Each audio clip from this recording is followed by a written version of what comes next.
Galera, saindo aqui da academia, chama um treininho não, um treinaço. Muita gente perguntou e ficou curioso com a nossa indústria de hambúrguer, né? Então hoje um dos nossos sócios, o Felipe, ele convidou a gente para mostrar onde tudo começou, né? E hoje a gente vai lá nessa hamburgueria, chama Smart Burger. E todo esse negócio que eu acho que começou, se eu não me engano, em 2010, nasceu com o Felipe nesta hamburgueria que a gente vai agora e vocês vão conhecer. E o Felipe vai contar toda a história de como começou o primeiro hambúrguer. Okay, let's go.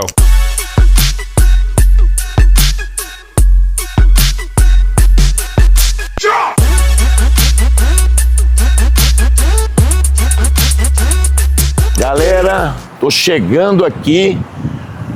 Eu contei para vocês da indústria de hambúrguer. Tudo isso começou aqui, ó, na Smart Burger. Vamos lá que vocês vão conhecer as pessoas que iniciaram tudo isso nesse ramo de hambúrguer, né? Vamos lá. Galera, chegando aqui, ó, vou apresentar para vocês os sócios que iniciaram tudo isso aqui naquela indústria de hambúrguer. Felipe, você já conhece, Danilo, você já conhece, e esse aqui é o Thiago, esse cara aqui, um gigante, é um especialista em hambúrguer, e hoje ele vai contar para vocês, e o Felipe junto, né, como tudo isso aí começou. Eu acho que, se eu não me engano, começou em 2010, né? A fundação da Beef Boutique e do Smart foi em 2010. A gente abriu para cliente em 2011, é verdade. em março. A Beef Boutique abriu o comecinho de 12, mas é isso aí. Então o primeiro hambúrguer nasceu aqui, ó. É isso aí. Galera, dá uma olhada nisso aqui, ó. Chegou umas entradas aqui. Ainda bem que eu já treinei hoje, né? Conta aí. O que é isso aqui? Conta pra nós. São os basiquinhos do Smart, né? Nossa batatinha com cupim, molho de requeijão. A gente quis fazer uma batata bem brasileira. Normalmente a gente fosse fazer cheddar e bacon. Cheddar e bacon a gente quis fazer uma coisa diferente.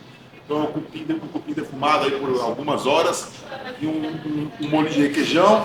E essa é a famosa coxinha sem massa, né? Pra não ter aquela massinha, né, de frango com gorgonzola. Nossa! Ela não tem massa? Não tem massa, né?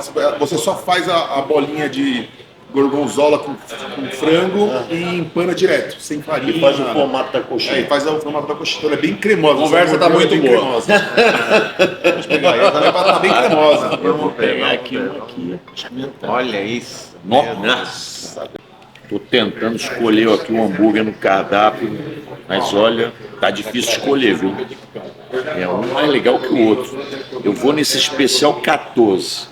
Hambúrguer bovino, gorgonzola doce, Serra das Antas, geleia de bacon, cebola assada e molho especial. Vou experimentar esse.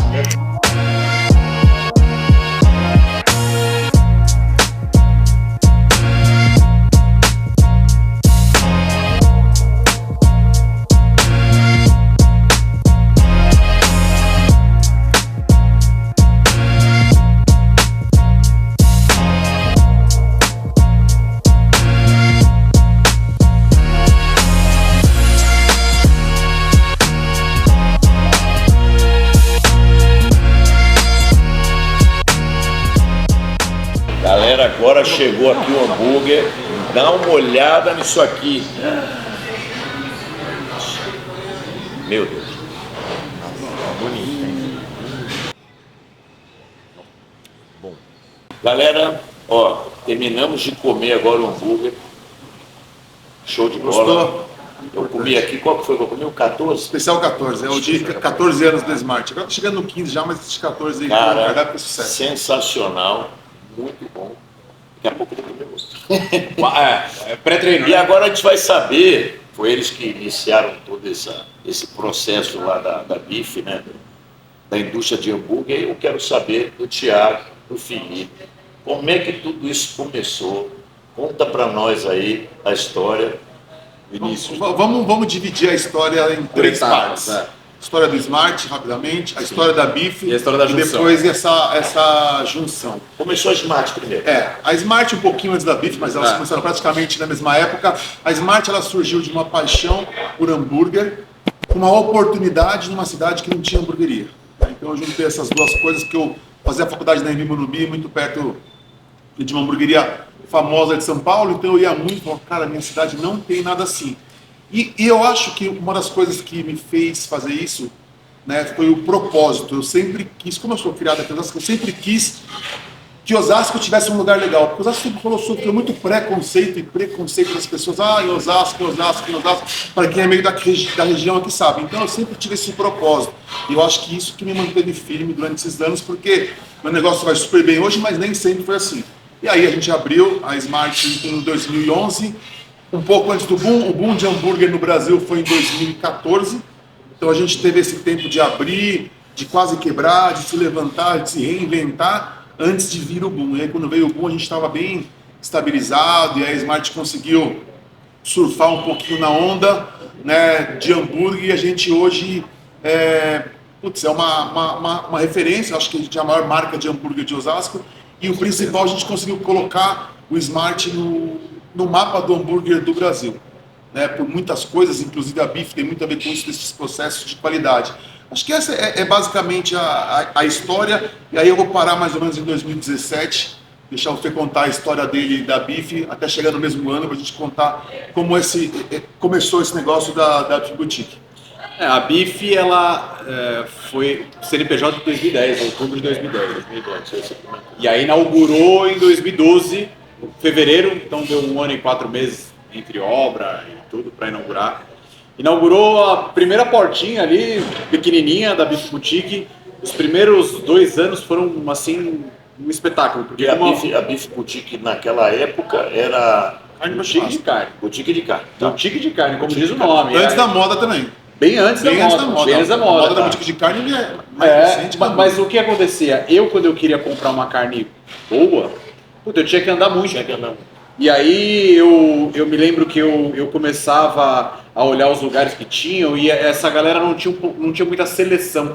Então assim, ficava espalhado, eu encontro bife ancho em tal lugar, encontro picanha boa em tal lugar. E eu peguei e falei, putz, se eu reunir tudo isso e trouxer para a nossa região, que a Vila São Francisco sempre foi uma região de alto potencial, né, ali dentro da nossa área aqui, né, talvez isso dê muito certo. E deu.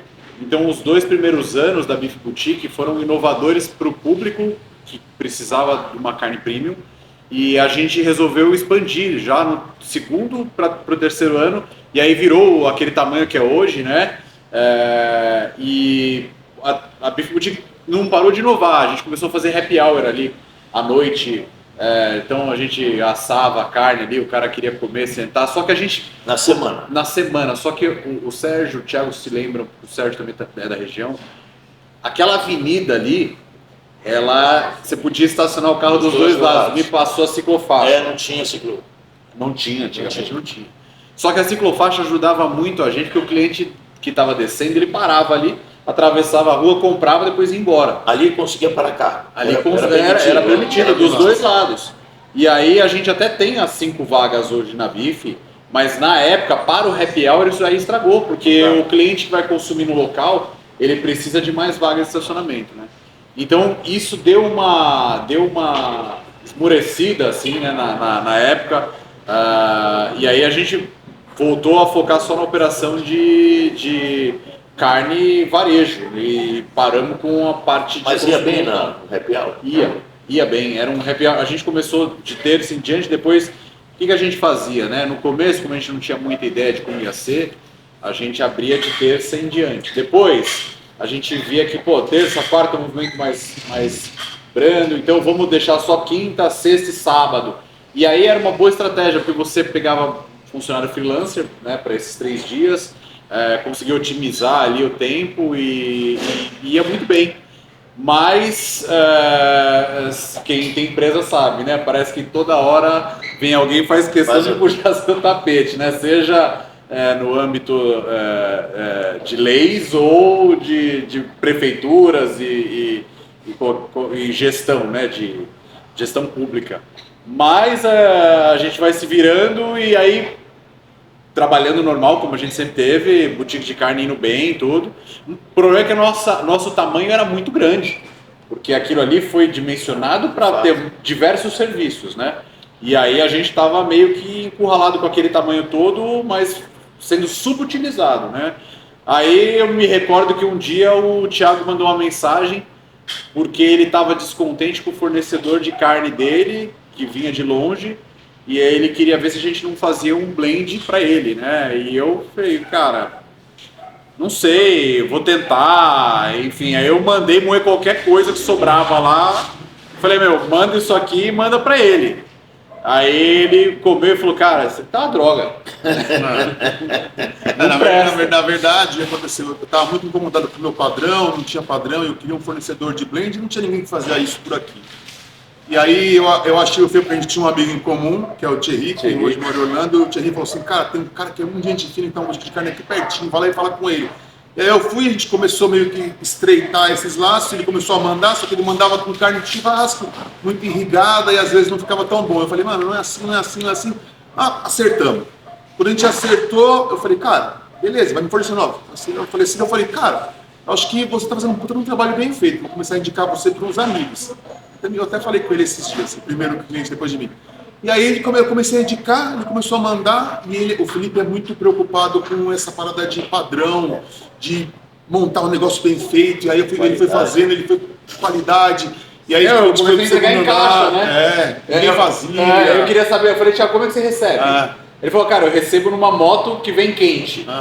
Aí eu peguei e falei, puta, pera aí, eu vou colocar isso em caixa de papelão, com o logotipo, que é a caixa que a gente ainda usa nos hambúrgueres, mas mais ou menos esse padrão. E aí eu vou colocar em bags, e eu me lembro que na época, como eu tinha impressora, eu ficava fazendo graça lá com a impressora térmica, eu imprimi até com o logo da Smart, assim, ó. Eu falava, cara, o blend da Smart, aí vinha o logo da Smart, data de produção, data de validade. Chique. Tudo certo. Porque o que acontece? Aí que eu fiz, eu baixei o sistema de emissão de nota fiscal, porque imagina que a gente era uma loja de varejo, é só aquela impressorinha da hamburgueria, saia com ponto fiscal. Mas o que eu pensava? O cara tem o pão, o cara tem o ketchup, o cara tem a Coca-Cola, a hamburgueria tem tudo isso de empresas profissionais. E o açougue, o cara leva a carne igual o Papai Noel no saco, amarrado, te entrega e você paga depois. Eu falei, não, eu vou mandar isso com boleto e nota fiscal. Então, o que vai acontecer? Essa carne vai chegar pro cara num transporte adequado, numa caixa adequada, com boleto e nota fiscal, e o cara assina o canhoto, me entrega, em 7 dias ele paga o boleto, e eu entrego para ele um serviço profissional. E aí o Thiago falou, cara, você tem capacidade de atender mais pessoas, porque eu posso te indicar, eu tenho bastante influência. Olha, você vê que coisa. Isso era 2017. O Thiago ia fazer um grande evento em Osasco nessa época. Mas nós estamos em 2026, 9 anos. Ele já tinha grande influência. Isso em 2017. Sabe uma coisa que eu acho, que eu estou pensando, que eu acho que eu nunca falei para você isso daí? Acho que uma das grandes qualidades dele, o Felipe, ele nunca pensou assim, para quem eu quero vender e sim aonde eu quero chegar. Ele sempre pensa, como a gente pode entregar tipo num padrão melhor. Então, e eu acho que é isso que a Bife tem de diferente das outras. Por isso que a gente conquistou tanto o mercado. A gente sempre tentou fazer, por causa da cabeça dele, principalmente, melhor, de uma maneira mais profissional, sabe? Tipo assim, e tem alguns lugares que começaram antes da gente, tipo, tinham um mercado e não engoliram o mercado igual a Bife engoliu por causa disso. Porque ele sempre tentou pensar, como a gente consegue ser mais profissional? Não consigo ser mais profissional, vamos sair daqui, vamos para um lugar para ser mais profissional, vamos para um lugar para ser mais profissional, vamos conseguir uma... E é engraçado, né, que talvez, eu também nunca me atentei a isso, nunca foi de caso pensado, foi intuitivo, não foi de caso pensado. Mas a Bife nunca fez grande propaganda. Nunca. A Bife nem tem um comercial ativo, nunca teve um comercial que ia bater em cliente e falar, olha, aqui a nossa carne, eu quero que você... Cara, então assim, os primeiros eu ia conversar... Não, e eu ia conversar com o dono da hamburgueria, e aí um ia falando, o outro ia falando, e aí tornou-se... Eu tenho um vídeo que o Fabrício soltou recentemente, até relançou esse vídeo recentemente, no blend das melhores hamburguerias, e sou eu falando, Eu não me lembro se aquele vídeo é 2019, 2020, mas olha que engraçado. Ali, ele dizia o seguinte, a Bife já fornece para todas as grandes hamburguerias. Cara, naquela época a gente não tinha acho que 20 toneladas mês. Hoje nós temos 220 e a gente ainda acha que não fornece para todas. Mas para você ver como era a percepção das hamburguerias em relação à Bife quanto à qualidade, né? Então, a gente foi mirando devagar o nível de qualidade e excelência que a gente queria atender e foi evoluindo. Só que qual que era o grande problema de tudo isso? Era dentro do açougue, era dentro da boutique de carne. Você produzia lá, né? Lá. E aí teve um momento, em que, ano de 2018, o Thiago, a parte menor da Bife Boutique estava vaga. E aí o Thiago pegou e falou, cara, vamos montar uma Smart aqui dentro. E a gente fechou a Bife Boutique loja, reformou ela inteira, e aí fez a Smart ali no formato lindo. Eu lembro que ficou, Cara, era mais charmosa. E ela tava indo muito bem. Eu lembro. Que veio a pandemia Aí matou. a pandemia matou. Ela tava indo muito bem, ela crescia faturamento. Crescia. A gente tava pensando, tá fazendo muito caos aqui na porta, tá lotando muito, Foi, o que a gente vai todo fazer? mundo queria. Cara, e veio a pandemia bem, aquela ducha de água fria, assim. Foi. Aí desmontou aquela Smart, levou pro Jaguaré, ficou lá só um delivery. E aí eu peguei e falei pro Thiago, um pouquinho antes disso, só voltando um pouco, eu me lembro que o Thiago pegava e falava assim pra mim, cara, você precisa colocar um outro sócio aí que vai te ajudar muito, não sei o que lá, e esse cara, tem fulano que quer investir, tem ciclano que quer investir, os caras têm dinheiro, não sei o que lá, pô. Eu peguei um dia, eu falei, cara, na boa, Thiago, eu não quero dinheiro. Eu, por gratidão, eu prefiro te dar um pedaço da Bife Boutique por tudo que você fez, pelo que você me ajudou. E a partir de agora, você sendo meu sócio, você também faz essa parte sem pressão nenhuma, por espontânea vontade e nem só por isso, porque você sempre fez isso, porque tem um detalhe, tá, que todo mundo precisa saber. O Thiago não fez isso para Bife, o Thiago faz para todos aqueles produtos que ele acredita e muitas vezes de graça. Cara, a Bife, essa é uma eu não verdade. faço o menor esforço para vender a Bife. Eu sempre ia falando nos caras, falando assim, você da Bife, assim, cara, nosso produto tá lá, se você quiser uma amostra, a gente manda uma amostra, cara. A gente tem uma dor de barriga aqui com o seu fornecedor, a gente manda uma amostra e você fala que você... Porque a gente não briga guerra de preço, a gente não entra, forçada, porque, eu sou conhecido, põe minha carne. Cara, a gente não faz nada disso. A Bife, ela se vende meio que sozinha hoje, sabe? É uma coisa que ela é tão conhecida entre as hamburguerias boas, que carne é bife.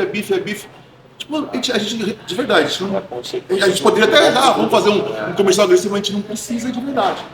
Eu tava vendo um podcast e acho que era o Alfredo entrevistando o Guilherme Benchimol. E aí o Guilherme Benchimol, qual que é a regra de ouro? Ele falou assim, cara, a regra de ouro é o seguinte, colha primeiro as frutas que estão mais próximas da sua mão no pé.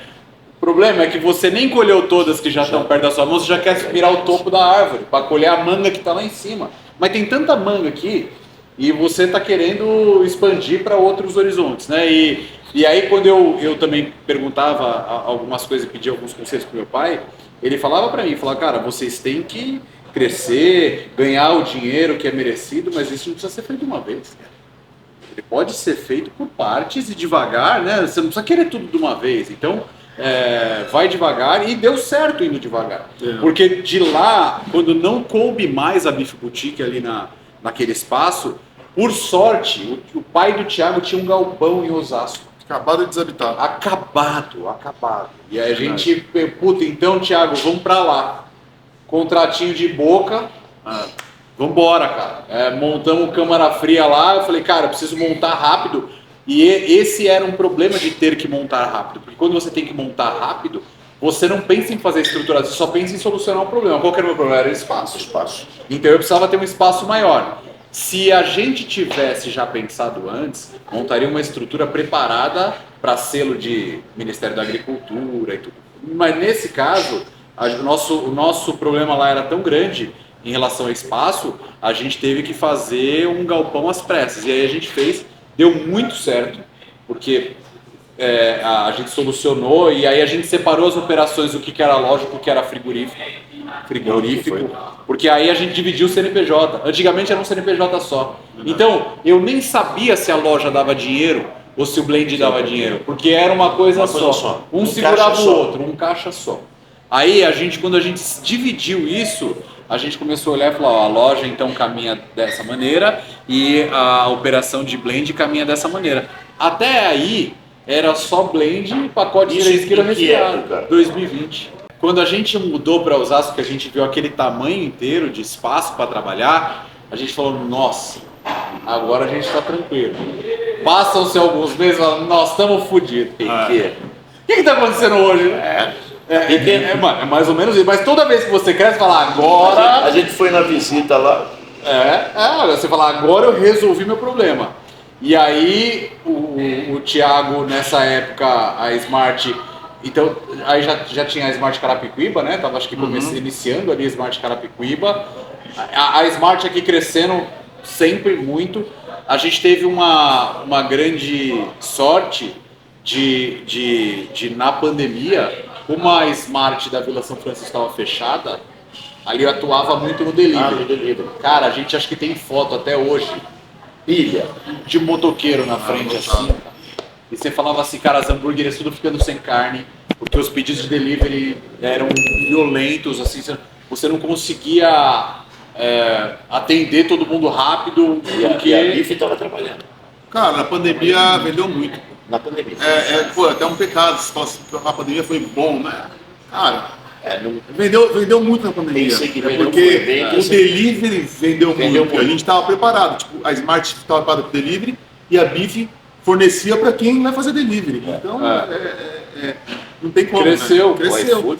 Não, e o açougue, a boutique de carne, não era necessário fechar, porque ela era venda de carne, tipo, ela era considerada como um serviço essencial. Então, você chegava na boutique de carne e estava tudo funcionando. O que o cara que estava em isolamento naquela época fazia? Comia churrasco em casa, pedia hambúrguer. Podia sair. O nosso negócio foi muito bem. Mercado, né? O supermercado foi muito bem. A Bife era como se fosse um supermercado. Era. Fornecia para você se alimentar. E aí, o que a Bife pode dar de dica, né? Qual era a dor da hamburgueria? Eu não ditava como eu queria atender a hamburgueria. Eu queria saber como o cara precisava ser atendido. Aí o cara recebeu isso. E aí a dor da hamburgueria era: não me atendem depois das 18, não me atendem de domingo, a entrega não chega, a carne vem fora de padrão, o serviço é amador. Então, quando você começa a pegar tudo aquilo que você vê de dor no cara e você foca no problema dele para resolver isso de uma maneira que você leve para ele a solução em cima do que é o problema, é maravilhoso. Então eu via muita gente que era na época concorrente da Bife cagando regra em relação a blend. Não, o seu blend tem que ser assim, não, a sua entrega só pode ser assim, não. Cara, naquele momento que você precisa do cliente, você tem que atender e entender do jeito que ele precisa. Eu via muita gente dizendo o seguinte: a empresa tem que educar o cliente. Calma aí. Se você tiver que educar o cliente, você perde o cliente, porque vai vir alguém que vai fazer o que ele quer. Então a gente começava a ouvir a dor da hamburgueria. Eu sempre brinco que lá no começo, como que a Bife começou a fazer o melhor blend? Porque o Thiago dizia o que era o blend, não eu dizia para ele: o meu hambúrguer é esse, quer ou não. Ele estava atendendo o público. Ele estava atendendo e ele sabia. E aí é o seguinte, eu não... Então, não é que a Bife Boutique faz o melhor blend. É que a Bife Boutique ouvia das melhores hamburguerias o que era o melhor blend e entregava. E outra coisa importante é tipo assim, você fala assim: mas aquele cara, a carne dele estragou porque ele deixou a carne descongelada e ele foi malandro. Sempre vai existir um malandro. Faça pelos bons. Quem tem que se resolver? Esse cara que foi malandro para não pagar, ele que resolve a vida dele depois. Você continua fazendo pelos bons clientes. Não, pode jogar fora, eu tô te mandando uma carne nova. Esse cara foi malandro com você, cara, é ele que está perdendo. A dignidade dele, ser espertão, esse jeitinho, não é você. Eu sempre faço as coisas pelas pessoas boas, pelos bons clientes. É claro que no volume que a gente está hoje, A gente tem que tomar cuidado com esse tipo de gente, porque aí esse tipo de gente é muito maior do que antes. Mas o que a gente sempre adotou? Padrão estilo americano de atendimento. Cara, reclamação, eu não preciso nem saber o que é. Só me fala quantos quilos eu preciso repor, tá aí. É isso aí. Cara, eu não quero que o cara faz isso toda hora, tem que aí existe uma conversar. Mas, meu, se é um cliente seu, todo cliente nunca reclama de nada, tá com um problema, cara, resolve o problema dele. Primeiro pede desculpa, depois resolve e resolve rápido pro cara não ficar na mão. Porque todos os donos de hamburgueria que são atendidos pela BIF falam, cara, a gente não tem problema de atendimento e quando a gente tem algum problema aqui, produto carne, pode acontecer, claro, né? Não é feito na máquina. Perecível, né? O poder e a rapidez de resolução é impressionante da BIF. O bom empresário, ele não tem o segmento definido, né? Ele vai ser bom empresário em todos os segmentos, né? Eu já venho a vida de empresário desde os 22 anos de idade, com 40 anos nesse segmento. E em 40 anos, eu já fui proprietário, já tive 3 boliches, tive rotisseria, tive academia, tive pizzaria, trabalhei com uma indústria de negócio de chaveiros, então o cara quando é empresário, ele e é arrojado, aí no caso que a gente falou agora, né, quando ele me falou, quando eu cheguei lá, a primeira vez que eu fui com o Danilo, lá atrás, o Danilo está presente, ele sabe disso, eu olhei para ele e falei assim, Danilo, nós temos que pegar mais um pouco disso aqui, porque como a gente dividiu, ficou menos. A gente tem que pegar um pouco mais, porque isso aqui vai dar certo. Sim. Eu não tinha noção nenhuma do tamanho. Eu não tinha noção. Eu estou perguntando agora, é novidade para mim tudo que você está falando. Sim. De quanto você fazia no anterior e tal, enfim.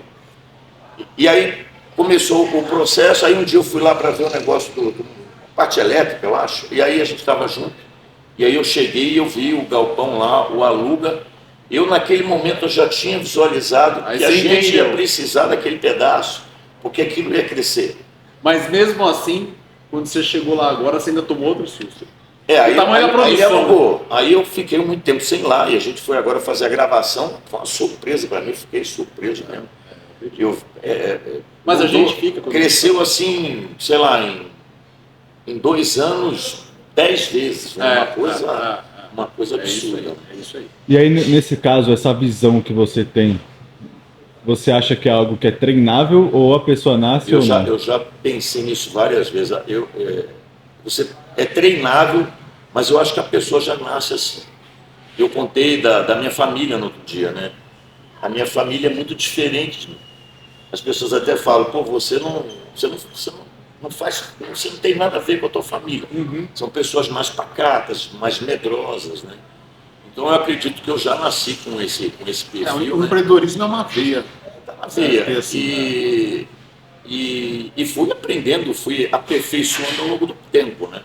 Construí empresas, fiz empresa que fechou, enfim. A gente errou muito também para chegar onde a gente chegou, né? Todo mundo. Mas é uma vida inteira, né, de experiência. Né?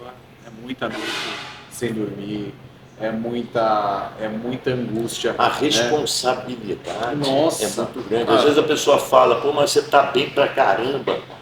O cara não sabe as notícias que você perde. O tamanho da responsabilidade. E quantas vezes você não desejou voltar para você não sabe. Cara, como é que você vê isso? Assim, como é que você sabe que aquele negócio vai dar certo? Você não sabe. Não sabe. Por mais que você entenda do mercado, você nunca tem uma certeza. Você tem a experiência, tem um filho, enfim, tem todo que é bem assertivo, né? Mas até diante de tudo isso, pode ser que você erre. Uma pandemia, ou que aconteceu com a gente no ramo alimentício não atrapalhou, mas a gente no ramo de academia, a gente só não quebrou porque a gente tinha guardado dinheiro e esse dinheiro ajudou a gente a sobreviver. Mas as coisas acontecem no percurso, né? Acontece. E é aquilo que você falou, né?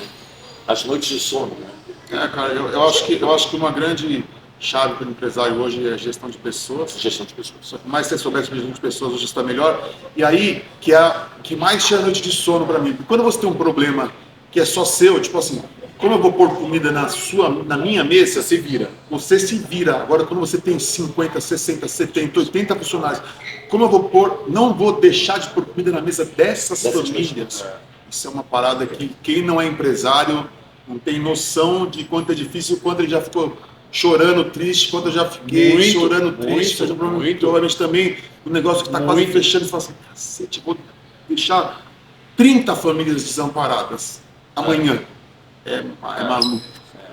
Mas eu acho que para quem é honesto, para quem não é um filho da puta que vai largar todo mundo na merda e sumir, é uma parada. E tem um corrói. E tem um lance também que hoje é muito falado, né? Hoje não, isso é antigo, mas assim, eu ouço de amigos, eu ouço de parentes, eu ouço de tudo quanto é jeito. Ah, pelo amor de Deus, eu prefiro não ter funcionário que ter funcionário dor de cabeça. Não, espera um pouquinho, cara. Sem ele você não faz. E aí é o seguinte... Esse é o perfil do cara que não vai ser empresário. Que não vai ser empresário. Se você tiver medo de contratar pessoas, se você tiver medo... Tem que estar no preço já, isso daí, né? Já tá tem que tudo estar no bem, custo. tá tudo bem, tá? O cara não tem perfil de empresário. Tá tudo bem, cara. Você gosta de ser funcionário, tá bom. Tu quer a carreira, você gosta de ser empresário, tá bom. São desafios diferentes. É totalmente diferente, mas não é achando, né, que um minimiza o outro, né? O CLT não minimiza o empresário e vice-versa. E a gente sempre está num risco, né? O empresário. Sempre. A gente nunca sabe o que vai acontecer. Pode acontecer um evento de uma pandemia que nem aconteceu, no nosso segmento, quantas pessoas não quebraram, quantas pessoas não se mataram, sabe, porque não tinha condição, né? Perder emprego. Não, é assim, a gente hoje vê a cada vez que a gente cresce um pouquinho mais, né, a gente enxerga um pouco mais longe, né, porque daí você começa a olhar para trás o tamanho que você era, o tamanho que você está se tornando, né, e você começa a enxergar que aquele desafio ele só vai crescendo e que você precisa ir olhando num horizonte talvez mais distante, né? Então, eu avalio hoje a BIF como uma empresa que deve crescer bem ainda nos próximos anos, ainda tem muita coisa para acontecer. É só a gente imaginar que a BIF Boutique hoje basicamente atende Grande São Paulo, atende muito pouco interior, atende muito pouco litoral, e a gente ainda diz que na Grande São Paulo ainda tem muito lugar para crescer. Olha, eu estava, na verdade, tudo isso que a gente está fazendo, né, é até uma consequência. Eu estava fazendo uma live, né, vou contar a história, né, e aí, no meio da live, alguém perguntou alguma coisa e eu falei que eu tinha outras empresas e citei a indústria de hambúrguer, né, e aí isso viralizou de uma maneira no Brasil, né, então aí a gente começou a fazer conteúdo para poder mostrar para as pessoas o tamanho desse negócio, como é que o negócio começou, a solidez que é isso, né? É verdade. E o tamanho que isso pode crescer ainda. Então a gente foi mostrar a indústria, porque as pessoas que me perguntavam, a noção que elas tinham de indústria ou de confecção do hambúrguer era em casa, tipo, é verdade. Caseiro. O cara faz na casa dele lá, e a gente foi mostrar isso, indo lá na indústria, para mostrar para todo mundo. A gente chegou numa ponta, né? Eu exagerei um pouco talvez, mas hoje a gente deve fazer por volta de 100 mil hambúrgueres por dia, pela conta que a gente fez lá. Então é um negócio muito grande. A gente atende só São Paulo, que a gente percebeu nisso. É que o Brasil inteiro pediu, né? O Brasil inteiro quer. Fechamos vários negócios por conta de um comentário que eu tinha feito no Instagram. E agora a gente vai preparar conteúdos para poder passar para as pessoas, de fato. Mas isso, e aí você está falando do Sérgio, do Thiago da BIF, é assim, o Thiago é um grande player, um grande influencer, principalmente no ramo de hambúrguer. O Sérgio, num baita do cara conceituado no ramo de academia. O que a gente vem fazendo, e a ideia desse ano agora, é mostrar que os públicos podem se misturar. Sim. Então o Thiago também gosta de treinar, vai treinar na Nitro. O Sérgio também gosta de comer hambúrguer. Na refeição livre o pessoal pergunta o que você come, né? Em primeiro lugar é o hambúrguer, e depois é o parmegiana que a gente fez ontem lá no restaurante.